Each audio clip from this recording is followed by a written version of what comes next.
नमस्कार। Dhirendra पुंडी news point में आप सभी का एक बार फिर से स्वागत है। और मेरे साथ की विंडो में आपको दिख रहे हैं हमारे दोस्त अवनीश पीएन शर्मा जी। आपका बहुत बहुत स्वागत है अवनीश जी, धीरेन्द्र पुंडी न्यूज पॉइंट पर। सर हालांकि आपको हम प्रणाम, सभी दर्शकों को राम राम। जी सर। जी, दरअसल वैसे तो बहुत सारी चीजें चल रही थी, लेकिन एक बड़ी खबर बहुत ही इंटरेस्टिंग मुझे लगी कि हम लोग बात भी कर रहे थे कि ये जो चाय पी जा रही है, ये जो गडकरी जी से कहा जा रहा है बहुत ही विनम्रता के साथ कि हमारे क्षेत्र को भी काम होना चाहिए, ये सब किसी चीज की तरफ इशारा तो करता है। फिर आपने देखा होगा कि एक पूरा जो राहुल गांधी, जो अब तक राहुल गांधी को इस दुनिया के सबसे बड़े क्रांतिकारी नेता बनाने में लगे हुए इकोसिस्टम ने प्रियंका गांधी को 2-3 दिन से 4 दिन से कोसना शुरू कर दिया था, आपने अगर देखा होगा।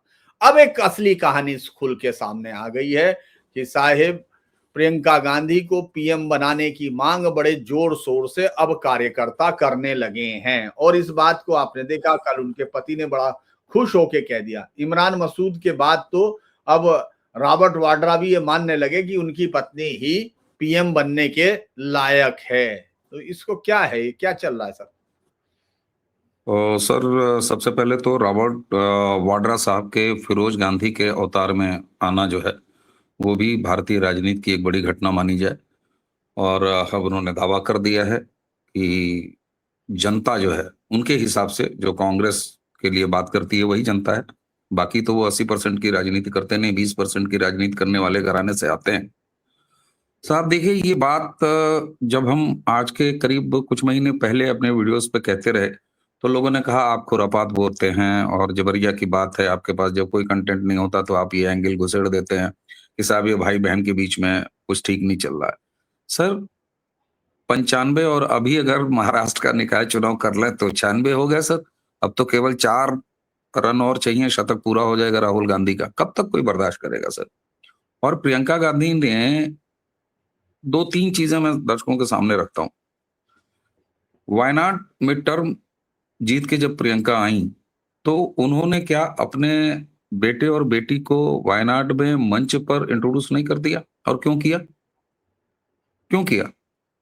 दूसरा, रेयान का नाम उन्होंने बदला, गांधी लगाया, राजीव भी लगाया। प्रियंका गांधी बहुत सेटल तरीके से चल रही हैं और ऐसा नहीं है कि ये हमें ही सिर्फ मालूम है, आप ही इस पे बात कर रहे हैं या कुछ लोग इस पे बात कर रहे थे। आप याद कीजिए, जैसे ही आचार्य प्रमोद कृष्ण ने ये बात करनी शुरू की, उनकी क्या गति की है टीम राहुल ने। और राहुल गांधी और उनका जो काकस है वो शुरू से जानता है कि पार्टी के अंदर जो ग्रुप 24 था वो किस लिए बना था। उसमें कहीं ना कहीं अब राहुल गांधी के नेतृत्व को लेकर सवाल उठने शुरू हो गए थे। अच्छा, ये तो कांग्रेस की मजबूरी है सर।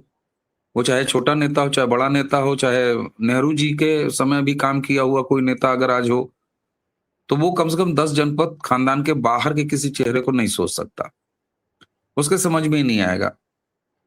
और मैं अब यहाँ पर प्रधानमंत्री जी की एक बात को लेकर आऊंगा। बिहार जीत के बाद प्रधानमंत्री जी एक चीज है, बड़े बड़े कामों की मुखबिरी वो बड़ा तरीके से, बड़ा सेटल वे में कर जाते हैं। बिहार जीत के बाद उन्होंने कहा कि मुझे तो ऐसा लगता है, आप सोचिए, कांग्रेस मुक्त भारत का नारा देने वाले और लगभग कांग्रेस मुक्त भारत की तरफ लगातार अग्रसर प्रधानमंत्री जी ये कहते हैं कि मुझे तो ऐसा लगता है कि कांग्रेस पार्टी में बहुत जल्दी एक बड़ी टूट होने वाली है या हो सकती है। ये सारी चीजें अगर आप मिलाइए और उसके बाद आप कुछ इधर की घटनाओं को आप देख लीजिए। शीतकालीन सत्र में जब सबसे महत्वपूर्ण बहस हो रही थी, राहुल गांधी पूरे दिन सदन से गायब थे और लीड किया प्रियंका ने। तो कहीं ना कहीं मुझे लगता है कि कांग्रेस पार्टी के अंदर और खुद परिवार के अंदर इस बात को लेके कश्मकश है, रसाकसी है। और राहुल वर्सेस प्रियंका खुद पहले घर के अंदर चल रहा है। वहां तो क्या है सर, कार्यकर्ता क्या चाहते हैं क्या नहीं चाहते, कार्यकर्ता वही चाहते हैं जो उस राज खानदान का परिवार चाहता है। तो मुझे लगता है कि अब प्रियंका ने निर्णायक लड़ाई की बारी उन्होंने तय कर लिया है और इसकी कुछ घटनाएं भी हैं। 2024 के लोकसभा चुनाव में रॉबर्ट वाड्रा ने कहा ना कि मैं चुनाव लड़ना चाहता हूं, उन्होंने साफ तौर पे कहा था, लेकिन उसको कोई भाव नहीं दिया जाना, न तो राहुल की तरफ से न सोनिया की तरफ से। तो मुझे लगता है, और ये ऐसे संकेत अब दिखाई दे रहे हैं कि पहले ये पूरी लड़ाई परिवार के अंदर चली है और प्रियंका ने तर्कों के आधार पर, परफॉर्मेंस के आधार पर, डेटास के आधार पर जरूर सोनिया गांधी को ये बताया होगा या उन्हें मानने पर, कन्विंस होने पर मजबूर किया है कि देखो भाई, 96 चुनाव हो गए और ये लगातार हार रहा है, ये कांग्रेस को रिवाइव नहीं कर सकता, इसके बस का नहीं है, तो तुम मुझे चांस क्यों नहीं देती हो। और मुझे लगता है कि अब वो अलग अलग तरीकों से इस बात को सामने लेके आ रही हैं। और प्रधानमंत्री जी के, हो सकता है उनके श्रीमुख पर सरस्वती वास करती हो कि कांग्रेस पार्टी में एक दूसरा विभाजन होगा कि नहीं, लेकिन मुझे लगता है कि विभाजन के चांसेस कम हैं। किसी तरह से लीड प्रियंका ले सकती हैं, लेकिन प्रियंका की भी रास्ते उतने आसान नहीं होंगे राहुल के ऊपर, क्योंकि राहुल एक मनोरोगी व्यक्ति है। राहुल सीधे तौर पे विदेशी शक्तियों के हाथ में अभी खेल रहा है, ऑन रोल है। मैं ये नहीं कहता हूं कि प्रियंका बहुत शुद्ध है, जब प्रियंका का नंबर आएगा तो वो भी यही करेंगी और वो अंततः कई बार सुर में सुर मिलाते हुए दिखाई भी देती है। और दूसरा, अगर जिन विदेशी शक्तियों ने राहुल गांधी को अपॉइंट कर रखा है, उनको कितने मिनट लगेगा राहुल को ड्रॉप करके और प्रियंका को अडॉप्ट कर लेने में। एक यहाँ पर बात मैं और देख रहा हूं कि जो इनके विदेशी मास्टर्स हैं, जिन्होंने राहुल को प्लेस किया है, जिन्होंने राहुल को असाइनमेंट दिया है, वो भी अब कहीं ना कहीं निराश हो रहे हैं और अब उनमें इतना धीरज नहीं शेष है। इसी वजह से वो कू कराने की या कू जैसी स्थिति पैदा करने की लगातार कोशिश कर रहे हैं। और राहुल गांधी आपको एक डेस्परेट एफर्ट्स के तौर पर वो अपने प्रयास को लगाते हुए दिखाई दे रहे हैं। तो मुझे लगता है कि प्रेशर दोनों तरफ से है। प्रेशर फॉरेन जो मास्टर्स हैं, फंडर्स हैं, जो भी आप समझ लीजिए, दर्शक समझ रहे हैं कि वो कौन लोग हैं, उनकी तरफ से भी है कि एक नॉन परफॉर्मिंग एसेट, अब इसकी जगह दूसरी बैटरी ट्राई की जाए। ये बैटरी डिफ्यूज हो रही है, ये बैटरी चार्जेबल नहीं है, अब ये चार्ज करने के बाद भी परफॉर्म नहीं कर पा रही है, क्योंकि भारत को तोड़ने का, भारत में अस्थिरता, बढ़ते भारत को रोकना, ये जो असाइनमेंट है, ये एक जॉइंट असाइनमेंट है फॉरेन एलिमेंट्स का और इस पार्टी का। क्योंकि ये वही पार्टी है जिसने 2014 का लोकसभा चुनाव सर 9 सिलेंडर मिलेंगे एलपीजी के कि 12 सिलेंडर मिलेंगे, ये अपने चुनावी घोषणा पत्र में लिख के 2014 का लोकसभा चुनाव लड़ा। तो आप सोचिए ये भारत को कितना अंडर डेवलप रखना चाहती हैं ये पार्टियां। तो मुझे लगता है कि अब ये विदेशी मास्टर्स के का भी प्रेशर है और ये अब प्रियंका का जो एक चार्ज लेने वाली स्थिति है, क्योंकि आप देखिए मध्यावधि चुनाव जीत के आई है और निश्चित तौर पर इसका इंतजार भी काफी लंबा हो चुका है। तो अब ये ड्यू मानती है कि मुझे मेरा ड्यू मिलना चाहिए। जी। अच्छा, ये तो चल रहा है, हम लोग बात भी कर रहे हैं, इस पे चर्चा भी हो रही है लगातार और बहुत सारे इकोसिस्टम ने प्रियंका, मैंने बताया कि प्रियंका को निशाने पर लेने लगे, वही लोग जो कल तक राहुल के सहयोगी के तौर पर उनको देख रहे थे। लेकिन हम लोग जब यहाँ बात कर रहे थे, उसी वक्त ममता बनर्जी की बड़ी जो है एक के बाद एक रैलियां हो रही हैं। वो भवानीपुर में घर घर जा रही, वो कह रही हैं भवानीपुर की विधानसभा सीट पर जहां वो दोबारा से फिर जीती थी और जहां एसआईआर ने इतने वोटर गायब कर दिए, तो वो जो सब लोगों से कह रही हैं, अपने कार्यकर्ताओं से, कि आप जाइए घर घर देखिए, जिनके नाम कटे हैं और कहीं गलत कटे हैं तो उनको जुड़वाइए, क्योंकि ये बहुत बड़ी समस्या है। तो आप अब ये क्या देख रहे हैं कि ममता बनर्जी को हम लोग कई बार कह चुके कि संकट में, लेकिन क्या अब ये ममता बनर्जी ये बिल्कुल वाटरलू जैसी लड़ाई दिखने लगी? सर देखिए, मैं लगातार बंगाल के बारे में और ममता की पॉलिटिक्स के बारे में ये चीज कहता रहा हूं। और एसआईआर जो कि पवित्रीकरण है भारतीय मतदाता सूची का, अगर कहीं भी कोई भी चीज पवित्र हो जाए तो अवैधता वो टिकेगी नहीं। ममता का पूरा इलेक्शन, ममता की पूरी जीत अवैधता पर टिकी। बंगाल में देखिए बहुत ज्यादा लोगों को ये उम्मीद थी कि 3 करोड़, 4 करोड़, 5 करोड़ नाम कट जाएंगे। नाम तो 58 करोड़ के आसपास ड्राफ्ट में 58 लाख के आसपास आया है। लेकिन जो महत्वपूर्ण फिगर है वो है 1 करोड़ 90 लाख की वो फिगर जो डाउटफुल है। सारा मामला यहाँ पर है जो कि 5-5 साल के अम्मी अब्बू हैं। भाई पता चला कि जो वोटर है जिसने एसआईआर में जिसका नाम के लिए फॉर्म आया है और उसकी उम्र और उसके माँ-बाप के नाम पर जो उनका डेट ऑफ बर्थ है तो 5-5 साल के अम्मी अब्बू निकल रहे हैं। दादा 20 साल के निकल रहे हैं। 20 साल का गैप है दादा में। तो इस तरह के जो नाम हैं, मैं ये मानता हूँ कि उनमें से बहुत से ऐसे होंगे जो माइग्रेट कर गए हैं, बहुत से ऐसे हैं जो अब नहीं रहे इस दुनिया में। लेकिन एक बड़ा ऐसा नंबर और मेरा ऐसा मानना है कि 1 करोड़ 90 में से 1 करोड़ 90 लाख में से बमुश्किल 10-15 हजार या 10-15 लाख सेटल होंगे। बाकी 1 करोड़ 60 के आसपास की फिगर ये अभी भी वही रहेगी जो कि डाउटफुल है और वो एसआईआर में उनके नाम नहीं आएंगे। ममता बनर्जी अभी जो भागदौड़ करते हुए देख रही हैं, जरा इसके बनाम हम फैक्ट अगर देखेंगे ना सर, तो जो हिंदी बेल्ट है, एक भी मुस्लिम बहुल ऐसी सीट नहीं है जो टॉप 10 में है जहां पर नाम कटे हुए हैं। आप ये ध्यान दीजिए, टॉप 10 की अगर आप लिस्ट देखेंगे तो उनमें से एक भी मुस्लिम बहुल इलाका नहीं है। तो एक तरफ ये डेटा कहता है, दूसरी तरफ क्या डेटा कहता है कि टॉप 10 में ऐसे कई सीटें हैं जहां हिंदी भाषी ज्यादा रहते हैं। इसका क्या अर्थ है?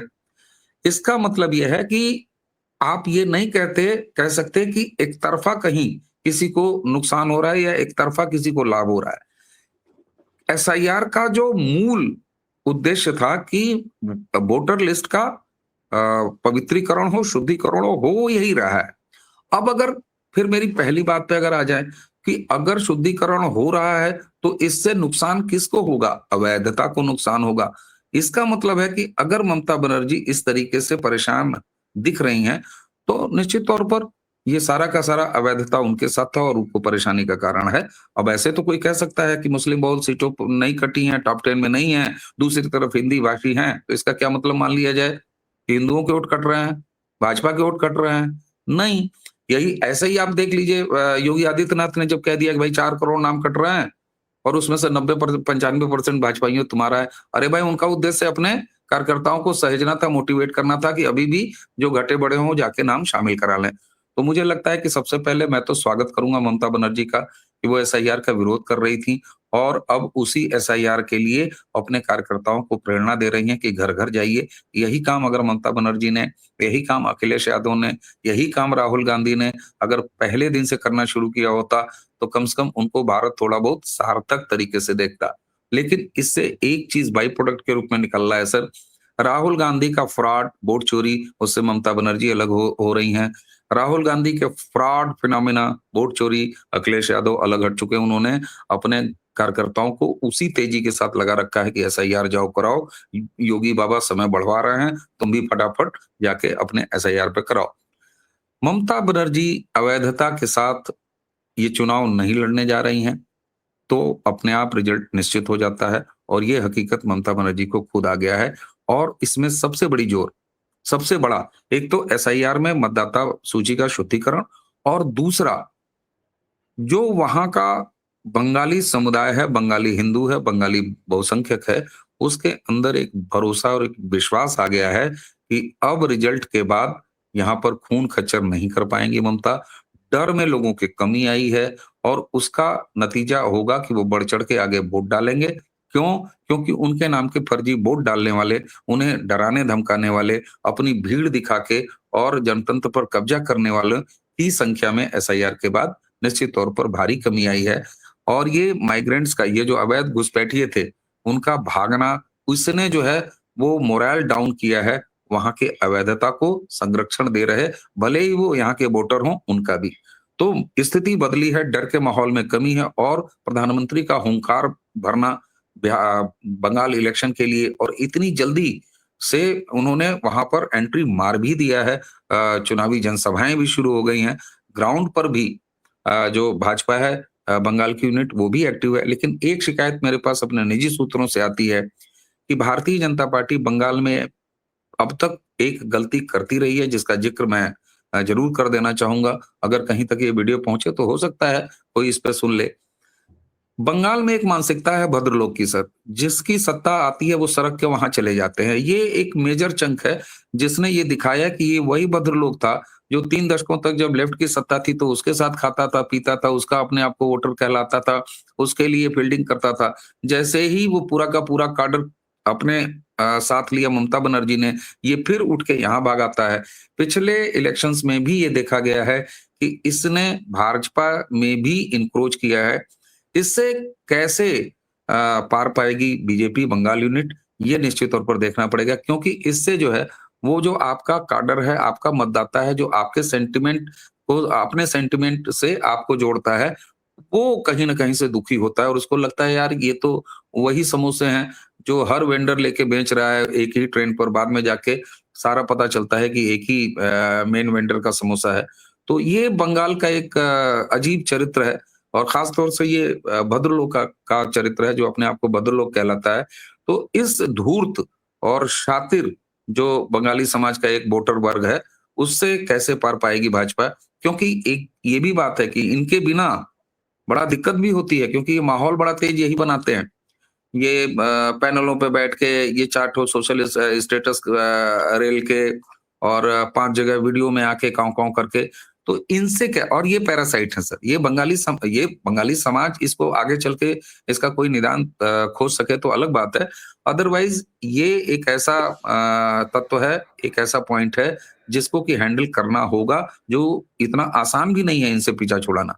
तो मुझे लगता है कि बंगाल में अब एक माहौल निश्चित तौर पर बन रहा है और ममता बनर्जी जिस अराजकता, गुंडई और भीड़ को सड़क पर उतार के उनका एक सोचना था कि हम ये काम करा लेंगे, या ऐसे अब तक वो करती आई हैं, उस भरोसे इस विश्वास में काफी कमी आई है। क्योंकि अगर उन्हें सड़क पर उतारना होता तो उनकी बिसात चुक गई है, क्योंकि उन्होंने बड़ी धमकियां दे दी। उन्होंने तो ये भी कहा था ना, कनपट्टी पे गोली मार दो तब भी हम वक़्फ़ लागू नहीं करेंगे। करना पड़ा, घुटने के बल बैठ के किया। तो ममता बनर्जी की जो अराजकता वाली जो एक मानसिकता थी उसमें काफी कमी आई है, और जब अराजक मानसिकता में वो भी रूलर की अराजक मानसिकता में कमी आए तो निश्चित तौर पर जो परिवर्तन चाहता है उसका मोराल ऊपर होता है, और यहाँ खेल मोराल का ही है, बाकी काम एसआईआर ने कर दिया है। जी सर।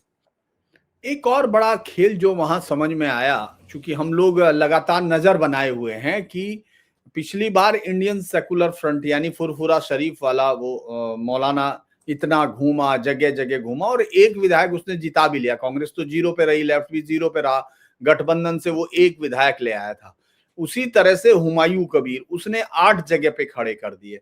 अब एक और वो जो कहा जा रहा है कि जो वो मिलके एक आइडिया है कि आईएसएफ, हुमायूं कबीर और एआईएमआईएम यानी तीनों जो मुस्लिम्स डोमिनेटेड और तीनों जो है उग्र हैं मुस्लिम समाज को लेकर, उनकी भाषा, उनके तमाम चीजें और दीन के लोग हैं तीनों।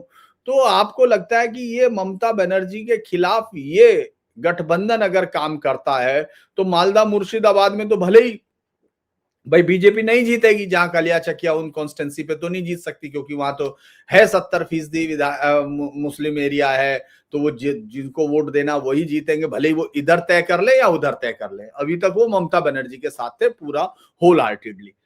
लेकिन आपको क्या लगता है ये जो ट्रायंगल है ये बाहर तो फिजा बिगाड़ ही देगा? भाई अगर ममता बनर्जी के उन सीटों पे भले ही ये जीते या ममता जीते, लेकिन ममता अगर उन सीटों पे हार जाती है या ये इस तरह का माहौल बना देते हैं तो वो माहौल तो राज्य में अलग अलग सीटों पर जाएगा ना।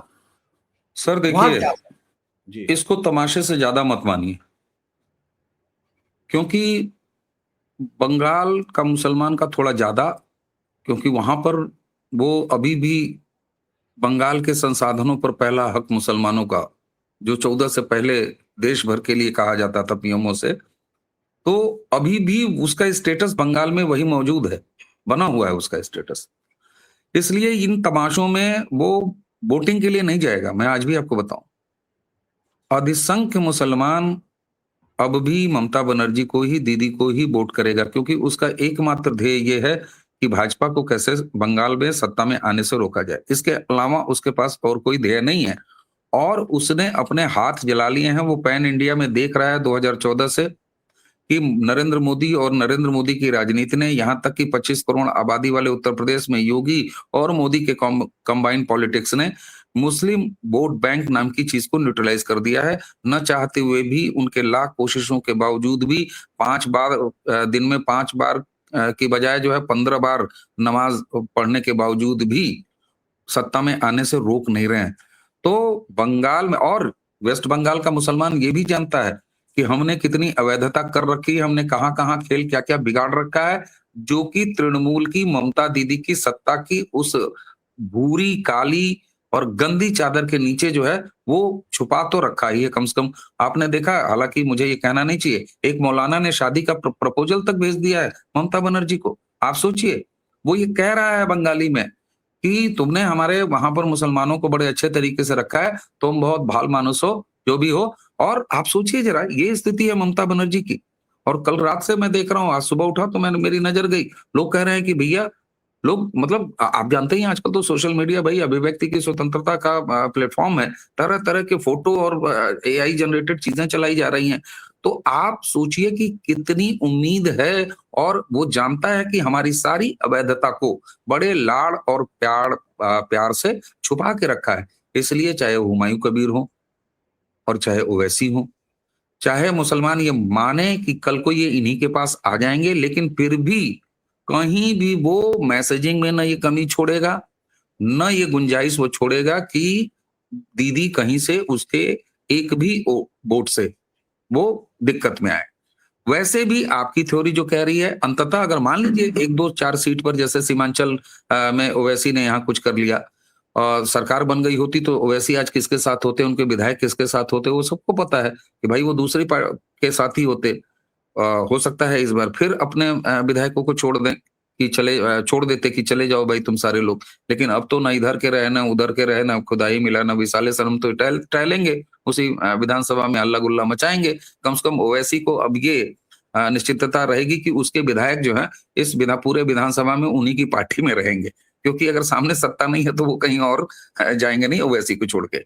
मेरा भी मानना है कि अगर 2-4 सीट, 1 सीट इधर उधर बहकती भी है तो भी वो जाएगी वहीं। आपकी बात बिल्कुल सही है, लेकिन उससे ज्यादा मुझे भरोसा, मेरा ये मानना है कि मुसलमान कतई दीदी को छोड़ के वेस्ट बंगाल में इधर उधर नहीं जाएगा।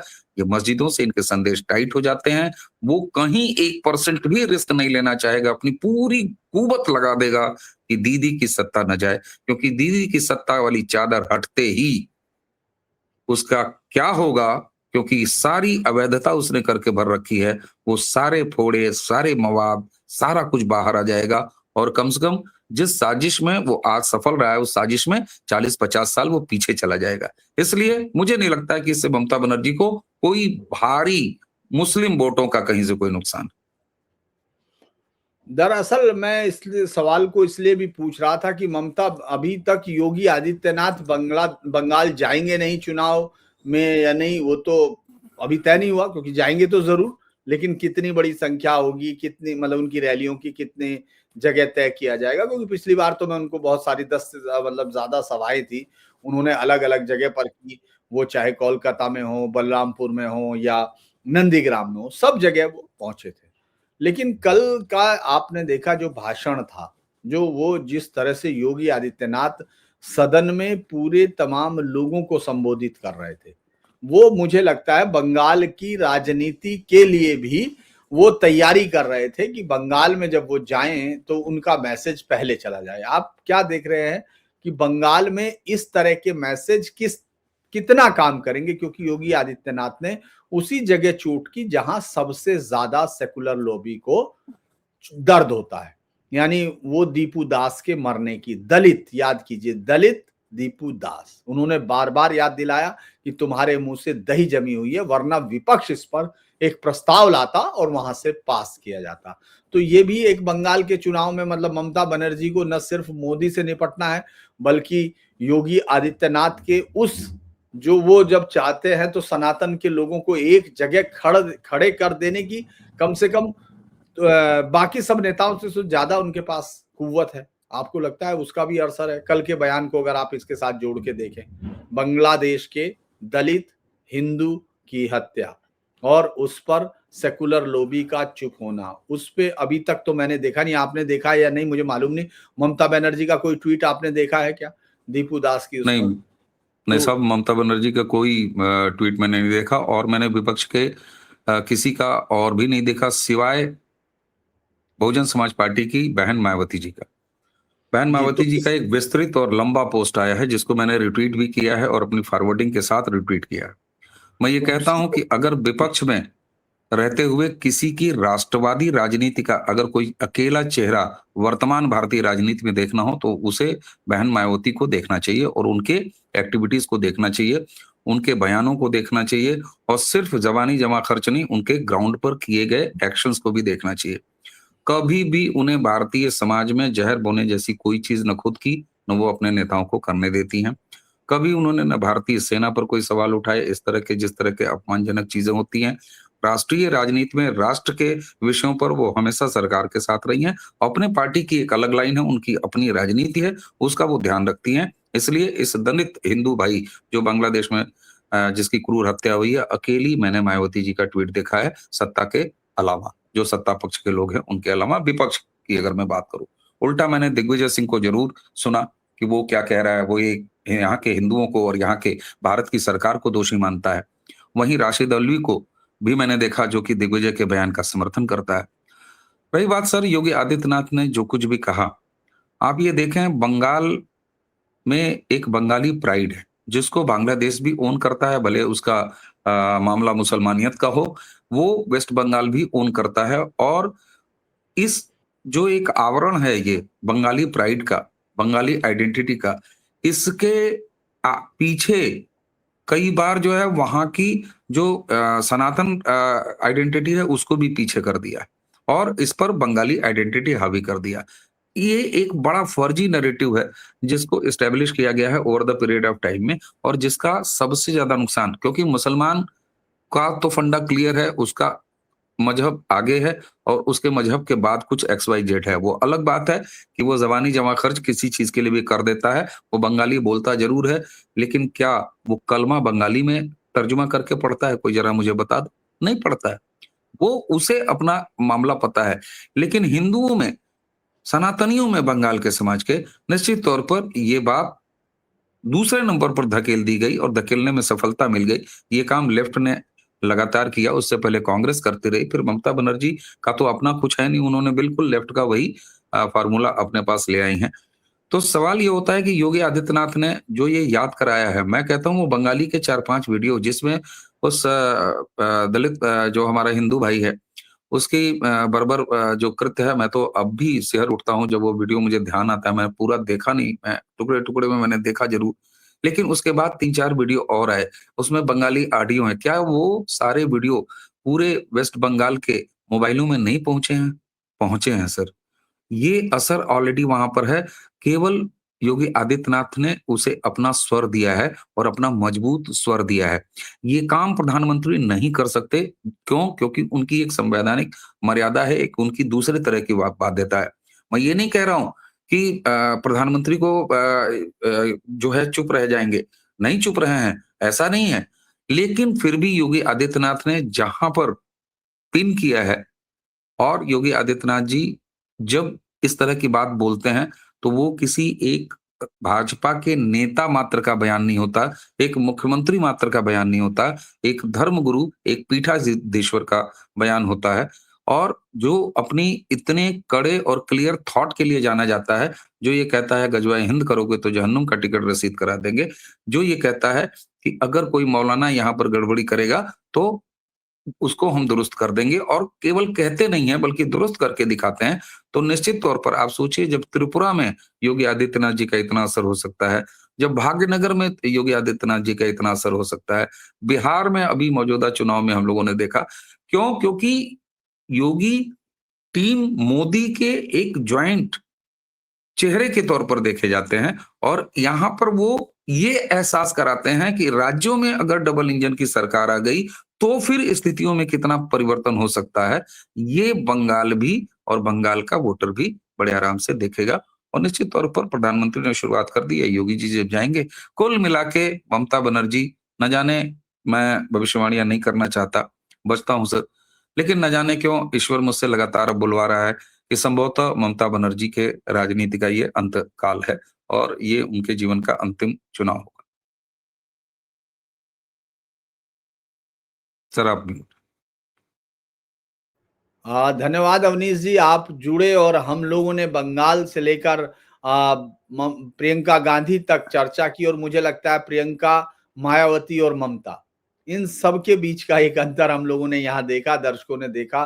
तो आप जुड़े उसके लिए बहुत बहुत धन्यवाद। तमाम दर्शकों से अनुरोध है कि प्रारब्ध को भी लाइक, सब्सक्राइब, शेयर करें और अगर न्यूज पॉइंट का ये वीडियो आपको अच्छा लगा तो आप इसको लाइक करें, सब्सक्राइब करें, शेयर करें और जैसा अवनीश जी कहते हैं कि बेल आइकन भी दबाइए ताकि आपको इसका नोटिफिकेशन मिलता रहे।